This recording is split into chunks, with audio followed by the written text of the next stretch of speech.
Welcome, everybody, to this No Cold War Britain meeting entitled The War Against Russia and US Global Strategy. We're grateful today to have a wonderful speaker with us, and I want to thank you, John. I know you're a busy man and you have a lot on, but you've been a member of No Cold War International since the beginning, as well as a great supporter and activist within the No Cold War Britain. You're a member of the International No Cold War Collective and a senior fellow at Chongyang Institute for Financial Studies, Renmin University in China. It's great that you're here today. So let's get started. Our first question is the following. The US has maintained an aggressive stance against Russia since the end of the First Cold War. Despite the USSR's breakup and Russia becoming capitalist, the US has always been trying to weaken Russia. Bringing the Ukraine into NATO was a US objective and the key issue that led to the current war in Ukraine.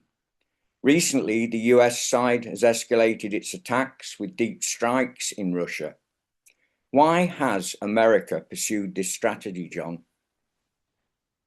Well, because the United States had two objections to Russia and the USSR. Firstly, of course, and the most fundamental of all, was because the USSR was socialist, and therefore this was therefore the existence of the USSR, the support that it gave, particularly to countries which were struggling for freedom against colonialism, for example, to Cuba or China or Vietnam. The United States wanted to end this as well as try to get rid of socialism in the USSR. That was the first. But the second is also Russia by itself is the largest country in Europe. So it's a strong and powerful country. It's got a more than 140 million population. That's almost as much as France and Germany put together. And the United States doesn't like strong rivals of any type.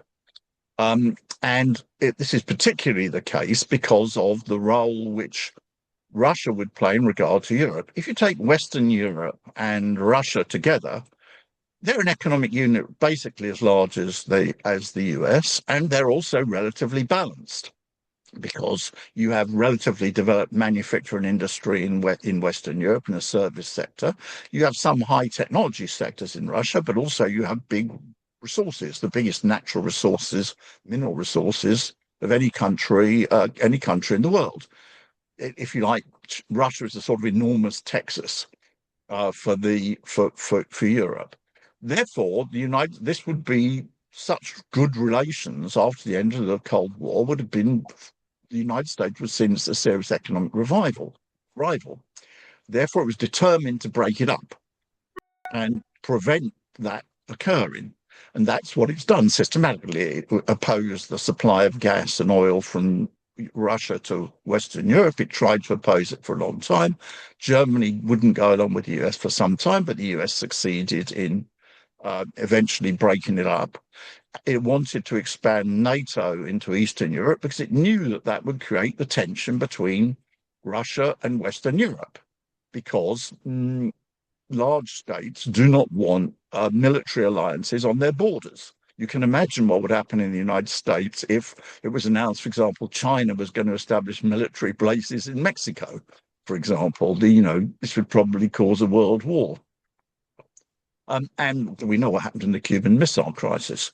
Therefore, the United States knew that it was a very good way to break up the economic relations between Russia and Western Europe by advancing NATO. That's what it did.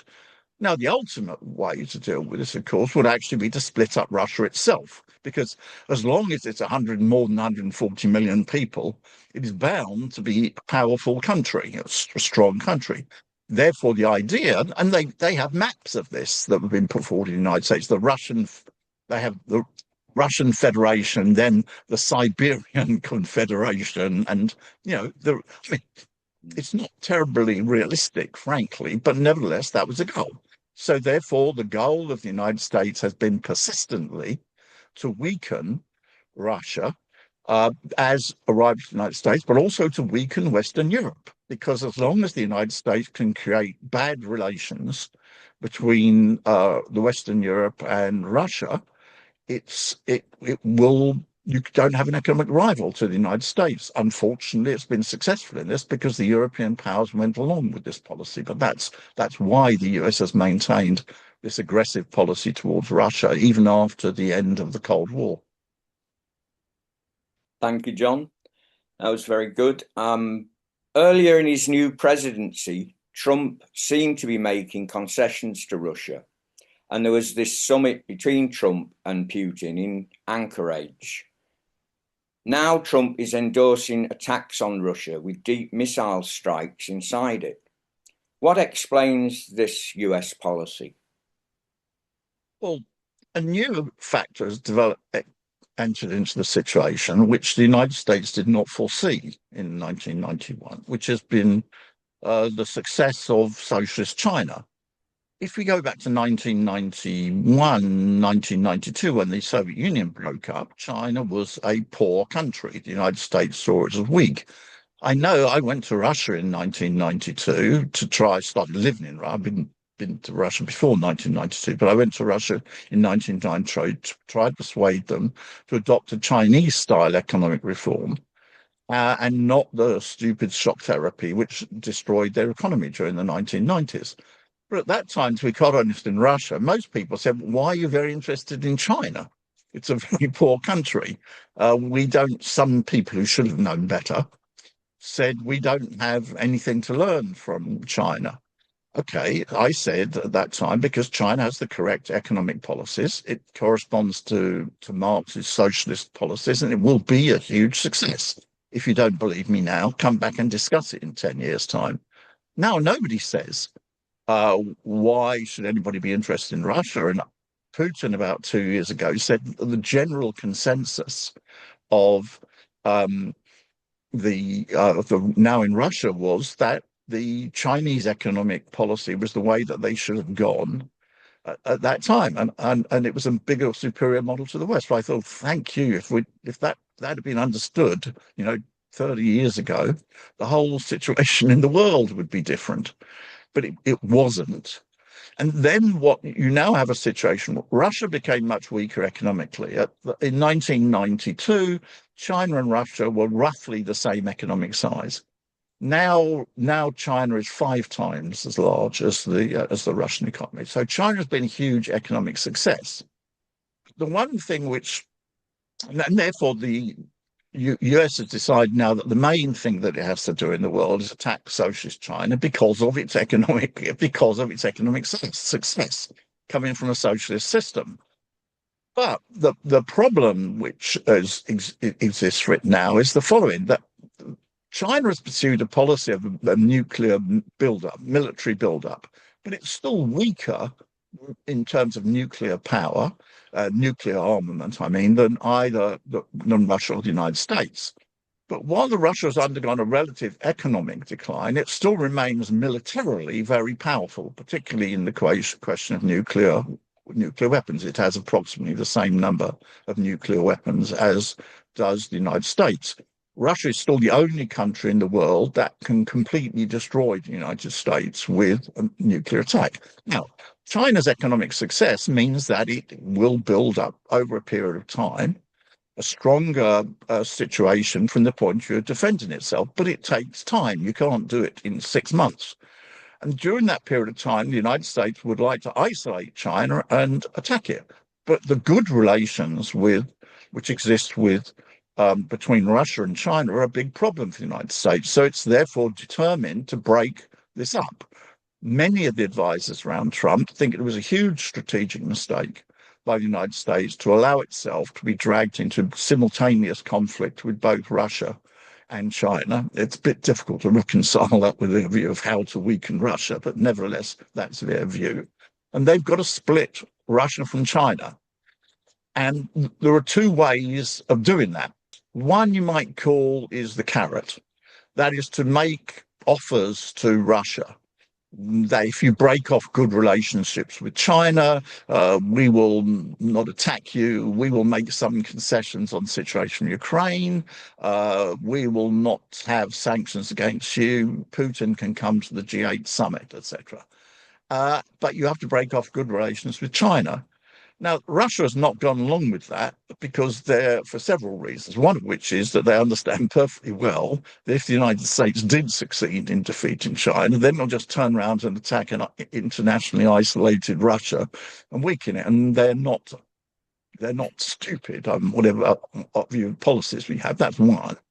And the other thing is, of course, that therefore there is a good combination between the economic strength of China and the remaining military strength of Russia. The other way to try to get to break Russia from China is the stick, and that's what they're trying to do in the Ukraine and with the attacks, which is we will stop attacking you. We're going to try to do a lot of damage to the oil industry, that type of thing. We will stop doing this if you will break off good relationships with China. The US also had another policy, incidentally, which was it said to China, if you'll break off good relations with Russia, we won't have tariffs against you, etc. For a short period of time. China's not stupid, and I think the United States understood that was not going very far. And therefore, that's what they want. What the United States is now trying to do is it's trying to pursue now the stick. The carrot not having worked with the Anchorage summit, we will try the stick. And it's got an opening, open offer, because there are forces in Russia which are not interested in Russia's national interests. Some people say Russia could not break off good relationships with China because it's against Russia's national interests, which it certainly is. There are forces in Russia and big, powerful economic forces that don't care. In the 1990s, they led the restoration of capitalism in the USSR. They wrecked the country in the 1990s. Russia had the greatest economic disaster in any major country in peacetime since at least the Industrial Revolution. The economy declined by 40%, male life expectancy fell, and it was a national disaster. But they didn't care. They got extremely rich. That's what the oligarchs want. And they wanted to have their they want to have their investments abroad. They want to be on their yachts in the Mediterranean. There used to be a joke in Russia, which was invest in Russia's economic boom, buy property in the south of France. And they don't care. And that's what Trump is appealing to. So therefore, a fight is going on inside Russia between those people who are quite prepared to wreck the country and by returning to very good relations with United States and break off all relationships with China. You can see this in some of the things that they put out. So therefore, the carrot not having worked, they're now turning to the stick. Therefore, that's why they're intensifying this attacks, because they must try to break the relations between Russia and China, because this is a tremendous obstacle to the United States. So that explains why what happened with the carrot, that Anchorage was the carrot, didn't work. We'll now try the stick, and we'll just continue. It continues in the policy of aggression. The US is always quite prepared to be flexible in its tactics in order to try to achieve its strategic goal, which is to create bad relationships between Russia and China. Excellent, John. Thank you for that. That's explained that very, very well. Europe has been supporting the US policy despite that it undermines their own country's interests and harming the population, as seen, for example, in high energy prices. Why have European countries doing this, and what are the consequences?